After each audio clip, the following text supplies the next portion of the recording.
Hey everyone, so I'm back again with another video. This time around I have a review to share with you guys of the Leap Motion controller, I suppose you can call it. It is compatible with most modern PCs and Macs. The requirements for, the system requirements for this are listed on the website as well as within the manual for the item itself. Basically, what this allows you to do is use a type of motion control for several different programs on your computer. Now, what they have done is they have made their own sort of store available to download for free, and it does feature a lot of programs and games that are free as well as a couple of games that games and programs that are available for purchase. But the thing is, after trying out what was free with this here, the Leap Motion, I don't really know if this is worth it. Now, I only paid $17.99 for this. It retails for about $80. I say definitely if you can get it for less, it's an interesting thing to test out, but at $80, unless you're some sort of a developer, I don't see the point in this. Basically, you plug it in through the USB port into your computer, and you arrange it directly in front of your computer, preferably in front of your keyboard, and you just use your hand motions above it to sort of manipulate things within the specific program.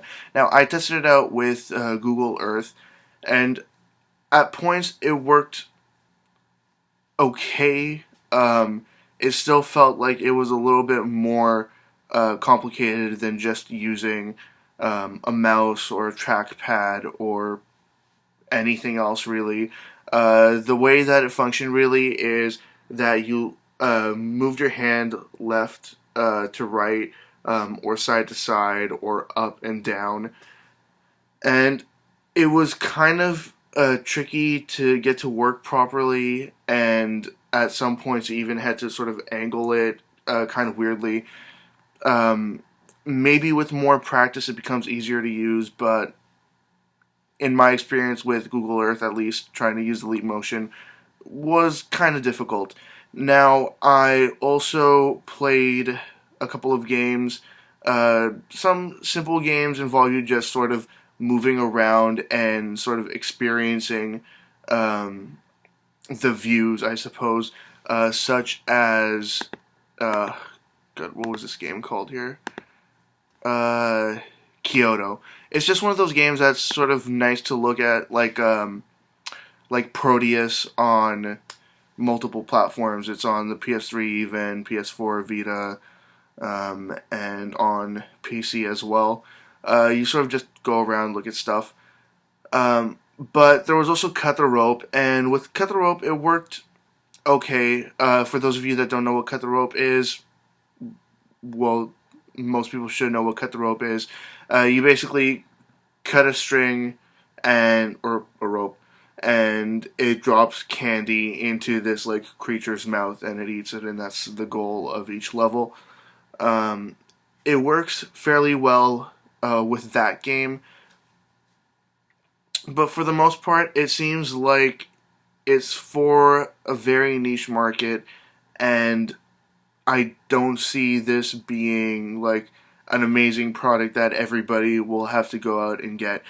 Now, it's been 2 years since this was released for developers, and I haven't heard much about it over the last 2 years. It really needs a lot more work. Not to say that it doesn't work well, like, it works just fine.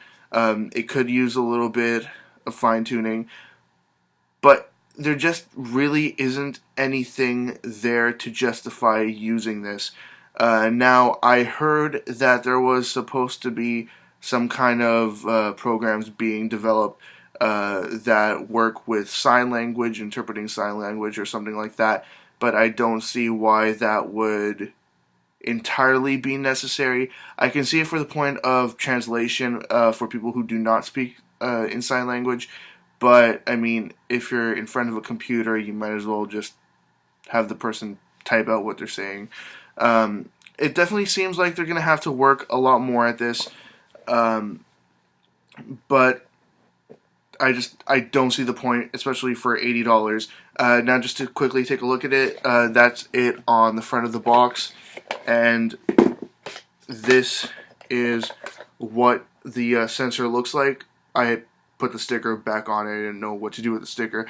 Basically, like I said, you set it just right in front of your computer, and you hover your hands above it, doing different motions. And it comes, at least, this was a nice point. They included both a short and a longer USB cable, say if you want to mount it differently or further or closer away, depending on where your USB ports are. That was nice at least, but otherwise I can't see really what one might do with this at this point, considering that the marketplace of programs for this is kind of bare at the moment.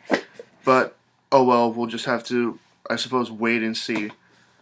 Anyways, that was my sort of review and unboxing of the Leap Motion controller for PCs and Macs. As always, leave comments in the comment section below. Anything you'd like to say, comments, questions, suggestions, ideas, anything at all, and I'll get back to you as soon as I possibly can. Check out my Facebook, Twitter, and website. They're all linked in the description below, and that's it. See ya.